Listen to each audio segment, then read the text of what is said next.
بسم اللہ الرحمن الرحیم۔ السلام علیکم ورحمۃ اللہ وبرکاتہ۔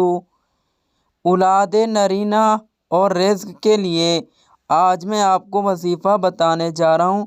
قرآن پاک کی آیات ہے، پارہ نمبر 29، آیت نمبر 12، سورہ نوح کی ایک آیات ہے۔ بسم اللہ الرحمن الرحیم۔ وَيُمْدِدْكُمْ بِأَمْوَالٍ وَبَنِينَ وَيَجْعَلْ لَكُمْ جَنَّاتٍ وَيَجْعَلْ لَكُمْ أَنْہَارًا۔ کسی کے ہاں اولاد نرینہ نہیں ہے تو حمل ٹھہرتے ہی 9 مہینے تک 111 مرتبہ روزانہ پڑھیں۔ رزق کی تنگی دور کرنے کے لیے بھی اس دعا کو روزانہ 7 مرتبہ پڑھا جائے۔